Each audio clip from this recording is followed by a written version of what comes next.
um australiano preso no Reino Unido que tenta evitar a extradição para os Estados Unidos, o pivô de um dos maiores vazamentos de documentos oficiais da história americana. Um episódio cujos desdobramentos se arrastam há anos e podem representar ameaças para a liberdade de imprensa no mundo. Eu sou a Letícia Arcoverde e esse é o Durma Com Essa, o podcast de notícias do Nexo.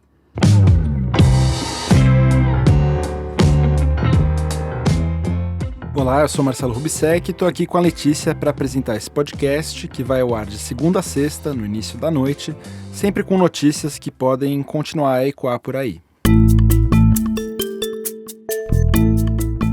Segunda-feira, 26 de fevereiro de 2024. Período decisivo para Julian Assange, fundador do site Wikileaks, que está preso no Reino Unido. Ele aguarda o resultado de um julgamento da Suprema Corte de Londres que analisou o último recurso na Justiça Britânica contra uma ordem de extradição dos Estados Unidos. 2 juízes avaliam o caso dele e o resultado pode demorar até 1 mês para sair. Se eles concordarem com a extradição, o Assange seria enviado aos Estados Unidos, onde ele enfrenta 18 acusações relacionadas à divulgação de registros diplomáticos e militares do país em 2010. Essas acusações estão quase todas ligadas à lei de espionagem e podem somar até 175 anos de prisão. O Assange não compareceu ao tribunal em Londres nos dias do julgamento porque, segundo os seus advogados, ele está com problemas de saúde. A defesa considera que Assange é perseguido pelos Estados Unidos por um crime político, que as acusações contra ele afrontam a liberdade de imprensa e que ele não vai ter direito a um julgamento justo se for extraditado para lá. There is no possibility of a fair trial if Julian is extradited to the United States. He should never be extradited to the United States. He would never be safe. The United States plotted to murder my husband. He is being accused of journalism. Essa que você ouve é a Stella Assange, a esposa do fundador do Wikileaks, falando na frente do tribunal na semana passada num vídeo do jornal Guardian. Dezenas de manifestantes se reuniram ali protestando contra a prisão e a possível extradição do australiano.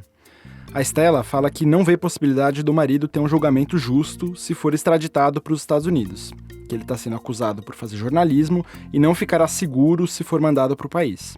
Ela fala, inclusive, que o governo americano tramou para assassinar o marido dela.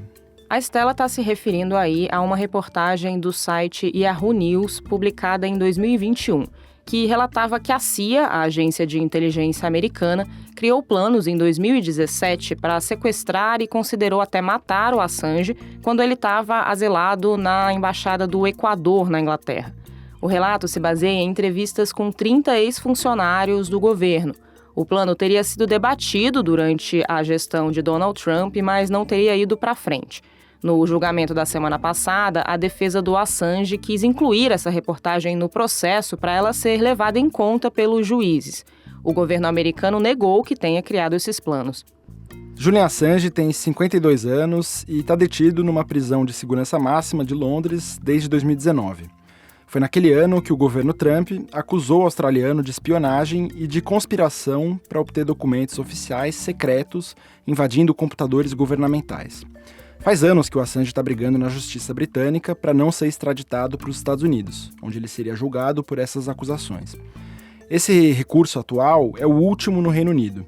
Se os juízes não concordarem com os argumentos da defesa dele, ainda tem uma possibilidade que é uma apelação na Corte Europeia de Direitos Humanos. Em 2021, um juiz britânico negou a extradição por considerar que o Assange corria risco de cometer suicídio se fosse enviado para uma prisão americana. Aí as autoridades dos Estados Unidos apresentaram garantias de que seriam capazes de evitar esse risco, e cortes superiores no Reino Unido reverteram a decisão. Em 2022, o governo britânico autorizou a extradição, mas a defesa do Assange recorreu, chegando nesse julgamento atual. Antes de ir para uma prisão no Reino Unido, o Assange passou 7 anos na Embaixada do Equador em Londres, onde ele pediu asilo político em 2012. Na época, ele enfrentava acusações de estupro na Suécia, que surgiram após os maiores vazamentos do Wikileaks. Essas acusações foram arquivadas em 2019 por falta de provas. O Assange sempre afirmou que elas eram pretextos para persegui-lo por questões políticas. Naquele momento, a detenção dele no Reino Unido passou a ser por violação da liberdade condicional, mas aí logo depois o governo americano apresentou as acusações e pediu a extradição, dando início a essa disputa judicial que se alonga até agora. As condições da prisão e desse asilo na Embaixada do Equador foram consideradas arbitrárias por muitos especialistas em direitos humanos ao redor do mundo, inclusive por membros das Nações Unidas.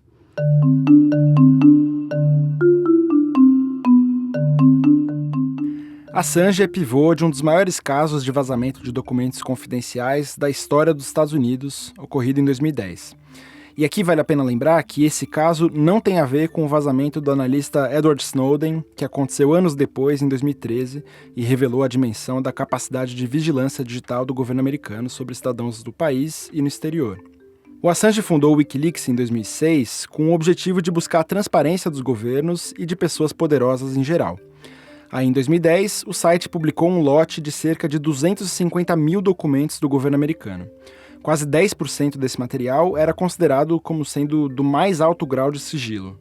Entre os documentos estavam telegramas de representações diplomáticas dos Estados Unidos sobre assuntos sensíveis do Oriente Médio e arquivos secretos do exército americano sobre as guerras no Iraque e no Afeganistão, revelando casos de tortura e de outras violações de direitos humanos cometidas por militares. Uma dessas publicações era um vídeo de um helicóptero de guerra americano em que soldados atiram e matam civis no Iraque em 2007, contradizendo uma declaração do Pentágono sobre o episódio. O Assange chegou a esse conteúdo por meio da militar Chelsea Manning. Em 2013, ela foi condenada a 35 anos de prisão por espionagem, mas em 2017 essa pena foi reduzida num dos últimos atos do ex-presidente Barack Obama. Ela foi solta e chegou a ser detida novamente por se recusar a testemunhar numa investigação sobre o Wikileaks. Mas desde 2020, ela está livre e hoje é consultora de cibersegurança e ativista pela liberdade na internet. O Wikileaks segue em atividade, mesmo sem o Assange no comando. Em 2016, o site voltou a receber grande atenção durante a eleição presidencial americana vencida por Trump. Há um mês do pleito, houve uma grande leva de vazamentos de e-mails da Hillary Clinton e da cúpula do Partido Democrata.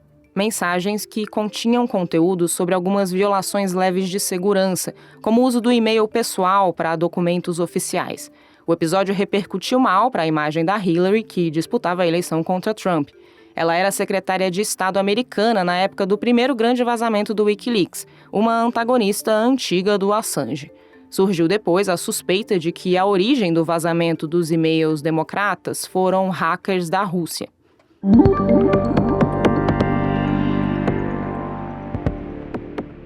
O que a defesa do Assange sempre argumentou no caso dos vazamentos de 2010 é que ele só recebeu o material sigiloso da Chelsea Manning e publicou. E isso é algo garantido pela liberdade de imprensa e pelo sigilo de fonte na lei americana. Mas o que os Estados Unidos alegam é que ele teria conspirado e orientado a Chelsea Manning a hackear os computadores oficiais. Nesse caso, o Assange incidiria, entre outros, no crime de espionagem, que prevê penas duríssimas. Essa lei de espionagem é de 1917. Foi criada para acusar espiões e pessoas consideradas traidoras da pátria durante a Primeira Guerra Mundial.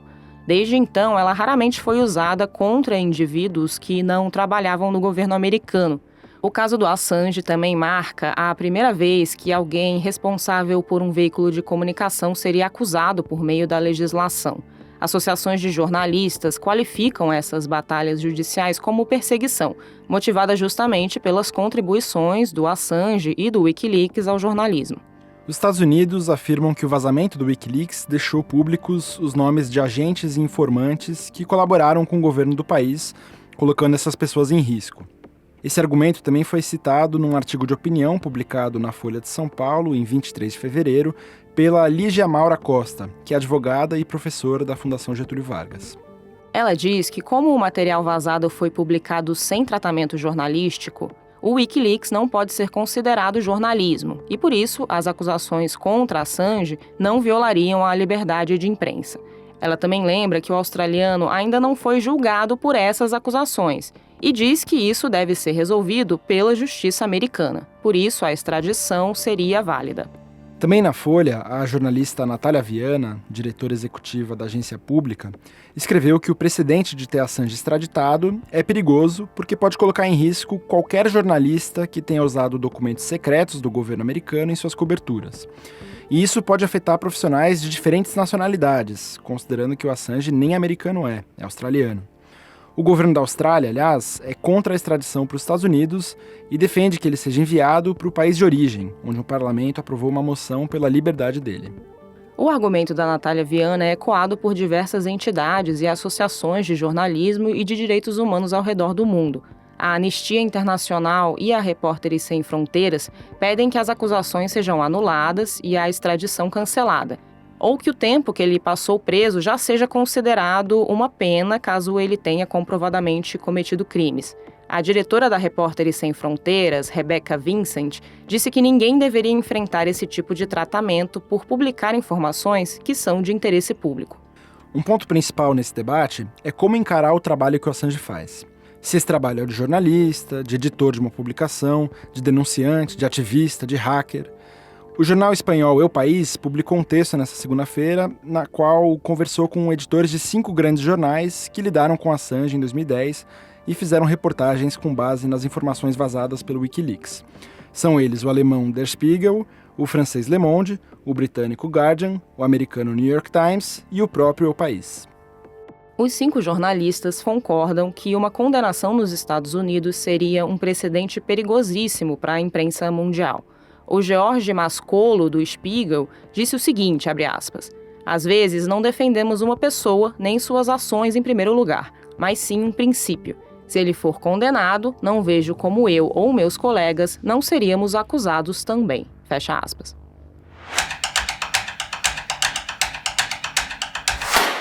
Jair Bolsonaro reuniu cerca de 185 mil pessoas, segundo estimativa do monitor do debate político no meio digital da USP, na Avenida Paulista no domingo para uma manifestação de apoio ao ex-presidente que é alvo de investigações por uma trama golpista para mantê-lo no cargo mesmo após a derrota nas urnas em 2022. O Marcelo Montanini escreveu sobre a repercussão do ato bolsonarista fora do Brasil. Marcelo, como os protestos apareceram na imprensa estrangeira?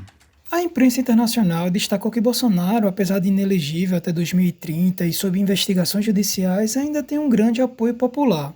As agências de notícias Reuters e Associated Press e diversos jornais, como o britânico The Guardian, o francês Le Monde e o espanhol El País, publicaram matérias relatando o tamanho da adesão ao ato, mas também o fato de Bolsonaro negar a tentativa de golpe e buscar uma anistia. O Le Monde disse que Bolsonaro conseguiu demonstrar força política, mas que o ato foi longe do entusiasmo de mobilizações anteriores. O jornal francês destacou que muitos apoiadores viajaram de lugares distantes para dar apoio a um ex-presidente acuado por investigações judiciais que podem levá-lo à prisão. Já o argentino La Nación enfatizou que Bolsonaro sinalizou uma busca por pacificação em seu discurso, diante das investigações judiciais por tentativa de golpe de Estado. A imprensa estrangeira também destacou que havia muitas bandeiras israelenses no ato. Já o Times of Israel destacou a aproximação de Bolsonaro com o Estado judeu em meio à crise diplomática com o Brasil. E entre líderes políticos da extrema-direita em outros países, houve repercussão? Os aliados estrangeiros foram contidos nas manifestações. O deputado Eduardo Bolsonaro, filho do ex-presidente, disse no sábado na Conferência de Políticos da Direita Conservadora nos Estados Unidos que o pai era vítima de perseguição e pediu ajuda aos aliados para expor a situação do Brasil. Donald Trump, Nayib Bukele e Javier Milei estavam no evento, mas não houve manifestação de apoio público ao brasileiro. O presidente argentino compartilhou mensagens de usuários nas redes sociais associando Lula ao Hamas e Bolsonaro a Israel. E também que a manifestação de domingo era contra o autoritarismo de Lula e a perseguição de opositores. Israel Katz, o chanceler israelense, usou a manifestação para criticar novamente Lula. Katz publicou uma imagem do ato em que havia as bandeiras de Brasil e Israel juntas e agradeceu ao povo brasileiro por apoiar Israel. E disse, nem Lula conseguirá nos separar. O chanceler israelense tem feito críticas a Lula com frequência desde que o presidente brasileiro associou as ações israelenses na faixa de Gaza ao holocausto nazista, gerando uma crise diplomática que nós também contamos aqui no Nexo. O texto do Marcelo Montanini você lê no nexojornal.com.br. Da situação legal de Julian Assange à repercussão internacional do ato de Bolsonaro em São Paulo, durma com essa. Com roteiro, produção e apresentação de Letícia Arcoverde, edição de texto de Suzana Souza, apresentação de Marcelo Rubsec, participação de Marcelo Montanini, produção de arte de Mariana Simonetti e edição de áudio de Pedro Pastoriz, termina aqui mais um Durma com Essa. Até amanhã.